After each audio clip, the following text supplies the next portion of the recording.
Bismillahirrahmanirrahim. Assalamualaikum warahmatullahi wabarakatuh.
Alhamdulillahilladzi ja'ala asy-syamsa diya'an wal qamara nuran wa qaddarnahu manazila li ta'lamu adada as-sinina wal hisab. Asyhadu an la ilaha illallah wa asyhadu anna Muhammadan abduhu wa rasuluh sallallahu alaihi wasallam allazi la nabiyya ba'da. Amma ba'du. Allahumma salli wa sallim wa barik ala hadzal nabiyil karim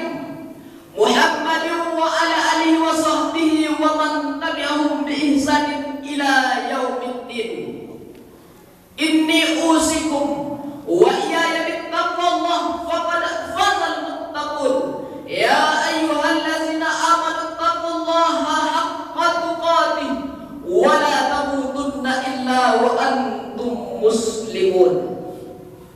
Wa qala ta'ala fi ayatil ukhra, ya ayyuhallazina amanu taqullaha wa qulu qawlan sadida yuslih lakum a'malakum wa yaghfir lakum dzunubakum wa man yuti'illaha wa rasulahu faqad faza fawzan 'azima. Kaum muslimin sidang jamaah salat Jumat yang dimuliakan Allah Subhanahu wa ta'ala, dalam keadaan cuaca hujan mendung, kita datang menuju panggilan Allah di Masjid Raya Kubang Putih. Pada siang hari ini tidak ada panggilan selain dari panggilan iman.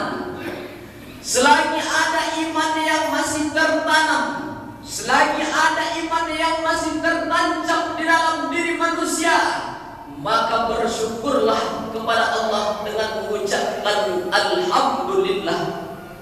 Kenapa? Karena hal yang paling besar dari yang terbesar, nikmat yang paling besar adalah iman yang masih tertanam di dalam lubuk jiwa. Maka syukuri nikmat yang Allah berikan tersebut. Jamaah salat Jumat yang dimuliakan Allah Subhanahu wa ta'ala, salawat dan salam kita doakan kepada Allah agar disampaikan kepada junjungan umat manusia, yakni Sayyidina wa Maulana Muhammad sallallahu alaihi wasallam, dengan lafaz Allahumma salli ala Sayyidina Muhammad wa ala ali Sayyidina Muhammad. Salawat yang kita bacakan di Masjid Raya pada siang hari ini akan dibawa oleh malaikat menuju makam Rasulullah yang terletak di kota Al-Madinah Al-Munawwarah, nun jauh di sana. Namun salawat itu akan menjadi pertolongan, syafaatan li ummati, syafaat untuk umatku. Umat yang mana yang akan mendapat syafaat pertolongan Rasulullah?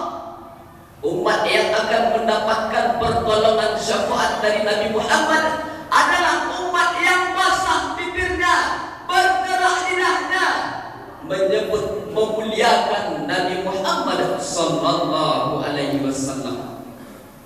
Man shalla alayya salatan, barang siapa yang berselawat kepadaku satu kali, sallallahu alaihi biha asyra, dibalas 10 kebaikan. Wa kuntas anhu sayyi'at, Allah ampunkan 10 silap salah dosa yang pernah dilakukan. Wa fi'lahu asyara darajat, dan Allah naikkan 10 tingkat derajat kemuliaan bagi orang-orang yang mengucapkan sekali saja selawat, langsung cash dibalas Allah sebanyak 30 kebaikan. Bagaimana kalau orang berselawat 100 kali? Bagaimana kalau orang berselawat 1000 kali? Dijawab oleh seorang ulama besar dari Al-Azhar, Mesir, namanya Maulana Syekh Ali Jum'ah. Apa kata Maulana Syekh Ali Jum'ah? Siapa yang berselawat dalam sehari itu sebanyak 1000 kali, maka ketika sakratul mautnya datang, ketika malaikat maut tiba mencabut nyawanya, ketika itu malaikat akan mengepakkan sayap yang sebelah kanan dan kita melihat tempat dalam syurga. Begitulah balasan bagi orang-orang yang memuja, menyanjung, meninggikan Sayyidina wa Maulana Muhammad sallallahu alaihi wasallam. Karena dia nur ala nur, cahaya di atas cahaya. Dia adalah sebagai pelita di tengah malam gelap. Tidak ada cahaya, tidak ada keterangan sedikit pun. Namun datang Nabi Muhammad bagaikan qamar, bulan yang bercahaya di tengah gelapnya malam. Gelap, sunyi, semua diam, semua tidur. Namun Rasulullah ketika itu datang membawa cahaya. Cahaya apa yang dibawa oleh Rasulullah? Cahaya Islam. Maka begitulah agaknya kira-kira Rasulullah sallallahu alaihi wasallam. Pesannya adalah berbanyak selawat dan salam kepada Nabi Muhammad sallallahu alaihi wasallam.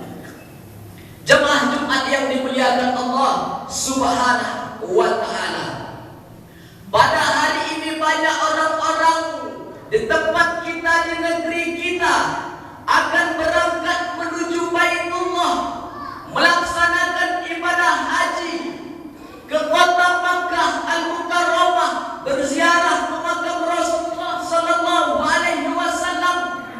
Maka apa penyakit yang selalu dialami orang-orang yang akan berangkat menuju Baitullah tersebut? Mereka hari ini sedang mengumpulkan anak yatim. Mereka hari ini sedang mengundang orang-orang miskin untuk datang makan ke rumahnya. Namun karena sombong angkuh, duitnya banyak, uangnya banyak, karena dianggap mulia, dianggap tinggi, maka dia duduk di atas sofa yang mewah. Inilah haji kita, ini calon bapak haji dan ibu hajah kita, duduk di atas sofa yang mewah, bagaikan raja dan ratu, kesombongan. Sedangkan anak-anak duduk yatim, orang miskin, disuruhnya duduk makan di bawah. Mereka menonton orang yang sedang bersanding. Begitulah agaknya banyak kejadian hari ini.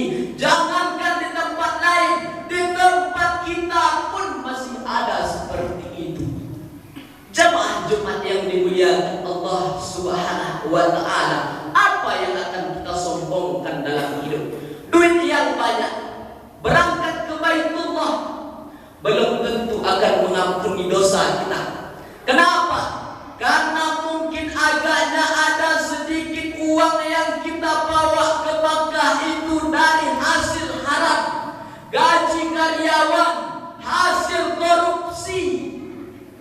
Tapi kita tidak sadar, sampai di Makkah berdoa kepada Allah, labbaik Allahumma labbaik, labbaik Allahumma labbaik, la labbaik wala sa'daik. Kata malaikat, haji pun tidak diterima, doa pun tidak makbul, zaduka haram, karena engkau berangkat dari uang yang haram, dari uang yang tidak baik. Kenapa? Karena ada hak-hak anak yatim, ada hak-hak fakir miskin yang tidak pernah engkau keluarkan zakatnya, yang tidak pernah engkau keluarkan bagiannya. Mereka mungkin agaknya susah hidup di kampung, namun kita hari ini senang. Senangnya bukan main, update status, masukkan ke media sosial, bangga sudah sampai di Baitullah. Cara haji mabrur itu bukan seperti itu, bukan menunjuk-nunjukkan. Silahkan yang mau berfoto, baik, tidak masalah sebagai kenang-kenangan, tapi hanya untuk tujuannya hanya untuk membuat hati orang lain rusuh. Tujuannya hanya untuk membuat anak yatim menderita. Sesungguhnya engkau telah zalim. Ittaqu zulma zulumatun yaumal qiyamah. Takutlah engkau pada perbuatan zalim, karena kezaliman itu akan menjadi kegelapan pada hari kiamat, akan menjadi kesengsaraan pada hari kiamat. Maka berhati-hatilah pada perbuatan zalim, karena zalim itu akan mencelakai diri kita. Mungkin agaknya kita hari ini sekarang mencelakai orang lain, namun di suatu saat di akhirat nanti di hadapan Allah, Allah yang akan mencelakai kita karena perbuatan kita sendiri. Jemaah Jumat yang dimuliakan Allah Subhanahu wa ta'ala, maka hari ini banyak berbagai kejadian, berbagai yang dialami oleh calon-calon jemaah haji. Kalau mau menunjukkan kita memang orang yang sanggup berangkat ke Baitullah, baik, tapi juga dengan akhlak yang baik.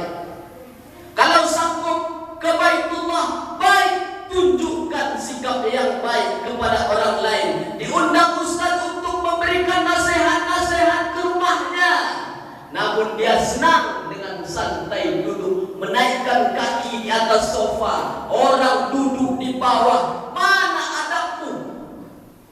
Karena yang paling tinggi dalam hidup itu bukanlah ilmu.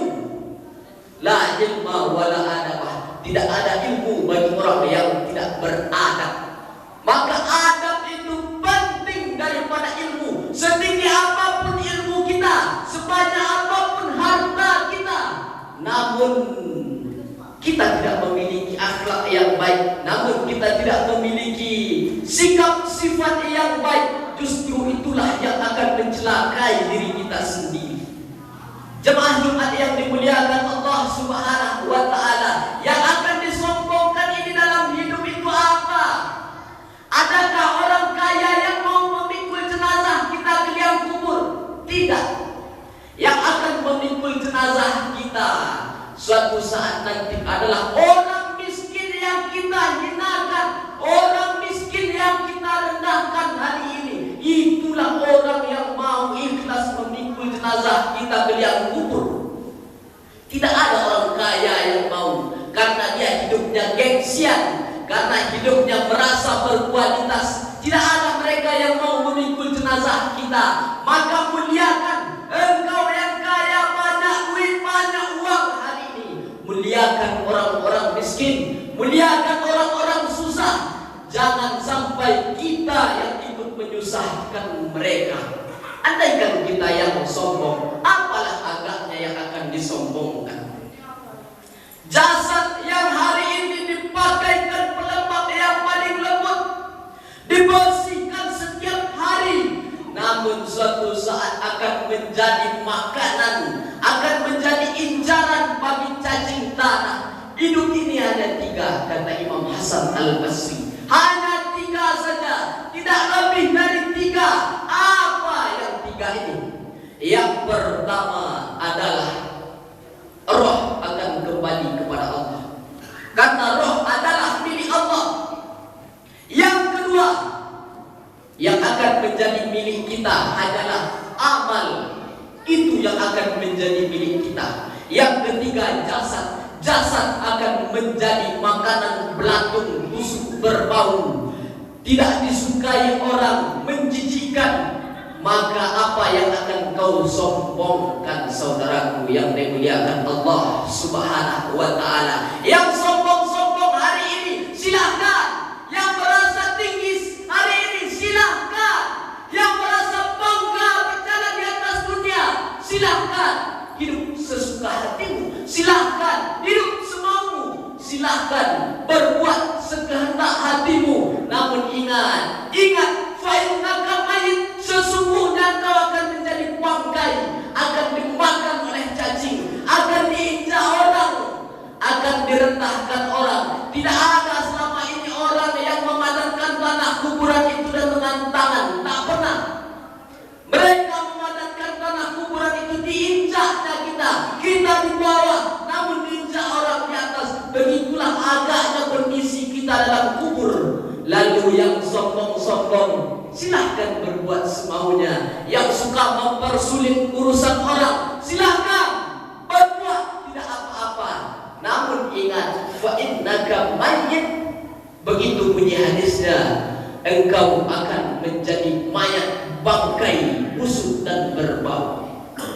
Jemaah Jumat yang dimuliakan Allah Subhanahu wa Ta'ala, dulu pernah orang yang sombong hidup, merasa angkuh, merasa diri sebagai orang yang paling tinggi. Namanya apa di dalam Al-Quran? Disebutkan Allah, pekerjaannya yusabbihuna abna'ahum wa yastahyuna nisa'akum. Anak laki-laki sembelih, anak perempuan silahkan hidup. Dia bernama Fir'aun. Namanya kekal dalam Al-Quran, namun dia tidak masuk surga, namun dia direndahkan, dihinakan Allah.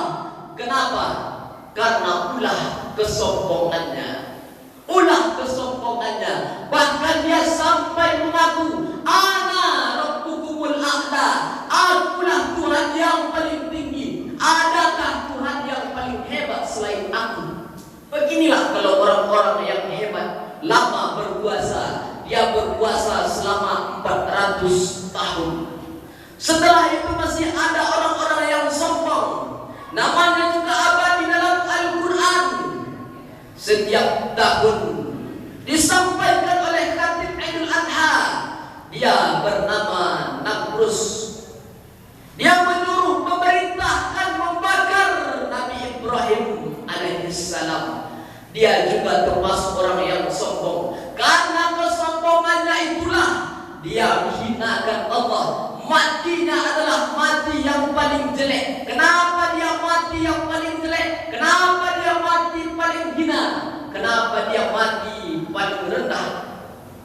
Karena Allah mengutus satu nyamuk.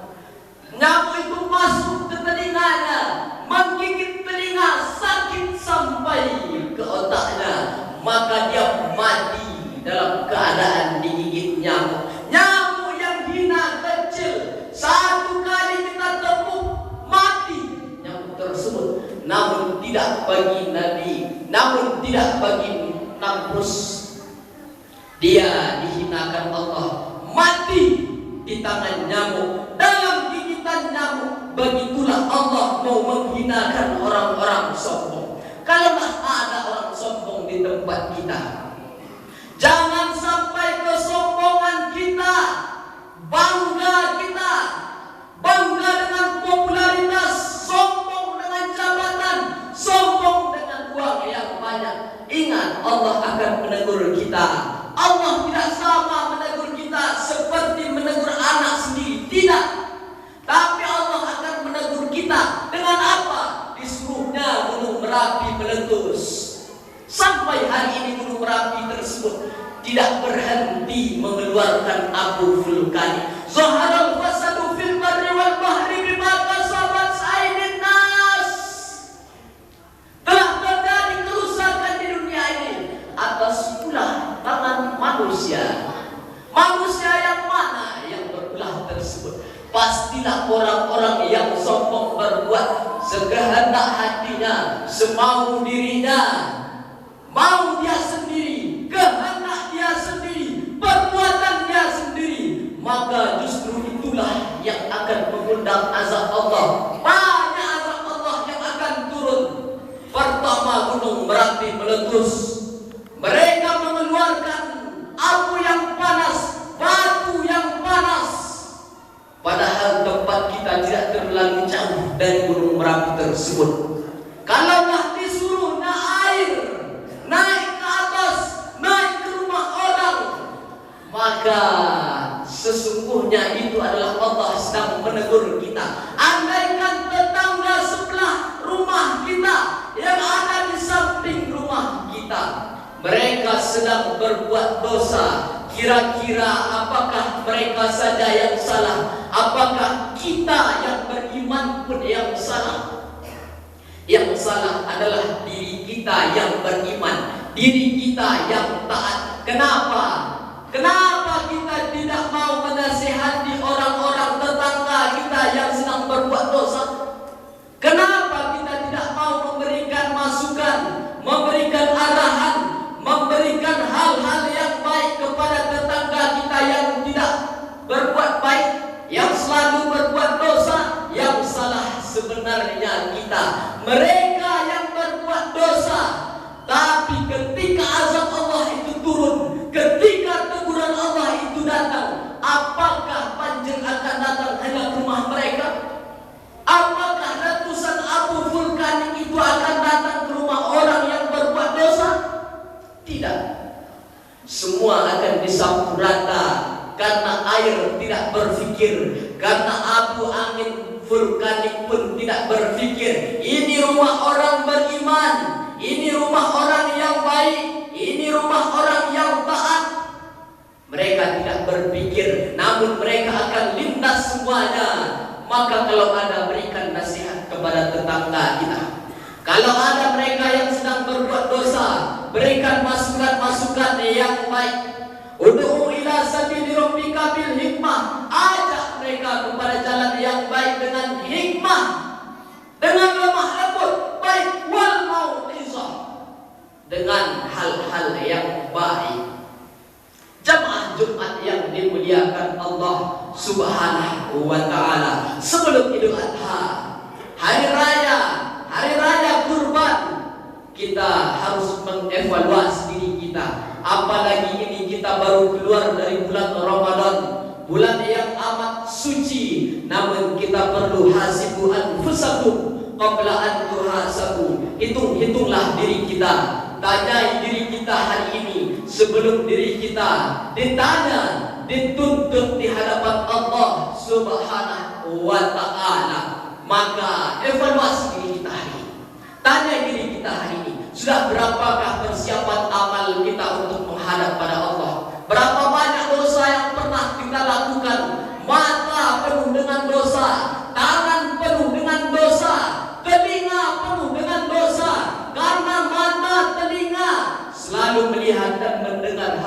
yang tidak baik. Mereka yang selalu mendengar, tangan kita yang selalu berbuat, gara-gara satu tangan banyak dosa di ujung-ujung jari kita. Maka tanyai diri kita, karena sesuatu yang kecil akan ditanya dan dituntut di hadapan Allah Subhanahu wa ta'ala. Barakallahu li wa lakum fil Qur'anil azim, wa nafa'ni wa iyyakum bima fihi ayati wa zikril hakim, wa taqabbala minni wa minhum innahu huwal ghafurur rahim.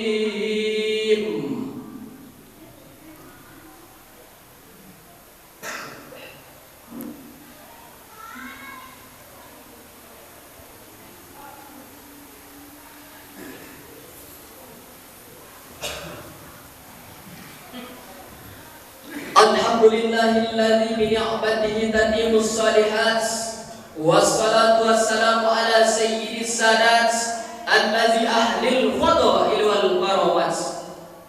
Asyhadu an la ilaha illallah wa asyhadu anna Muhammadan abduhu wa rasuluh sallallahu alaihi wasallam allazi la nabiyya ba'da, amma ba'du.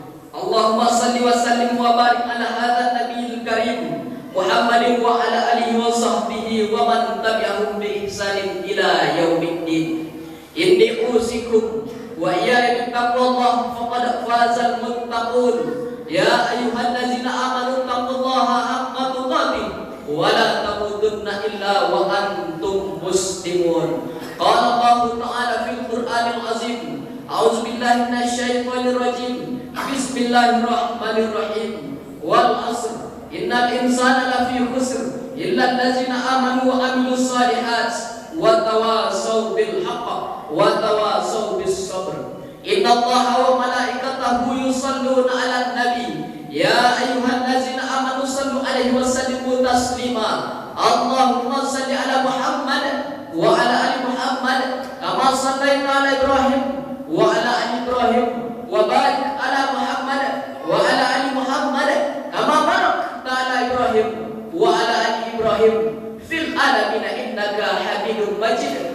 Addu'a, Allahumma ighfir lil muslimina wal muslimat wal mu'minina wal mu'minat al ahya'i minhum wal amwat innaka sami'un qaribun mujibud da'wat. Amin amin ya qadiyal hajat.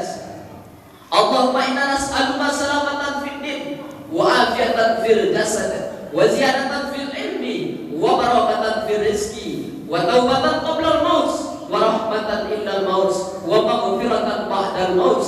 Allahumma hawwin alaina fi syakaratil maut wa najata minan nari wal afwa indal hisab. Ya muqallibal qulub sabbit qulubana ala dinik wa ala ta'atik. Allahumma fa'al ghala wal waba wal fuhsya wal riba wal zina wal munkar. Allahumma hdib lana bi husnil khatimah wa la taftim alaina bi su'il khatimah. Allahumma ij'al akhira kalamina intihai ajalina la ilaha illallah Muhammadur Rasulullah sallallahu alaihi wasallam. Kalimat Tuhan min alaiha nahya wa alaiha namutu wa biha nub'asu insyaallah minal aminin. Rabbana atina fid dunya hasanah wa fil akhirati hasanah wa qina azabannar. Ibadallah, innallaha ya'muru bil adli wal ihsan wa ita'i dzil qurba wa yanha 'anil fahsya'i wal munkari wal baghi ya'izukum la'allakum tadhakkarun. Fazkurullahal azim yazkurkum wa bi fadlihi yu'tikum wa la zikrullahi akbar. Wallahu ya'lam.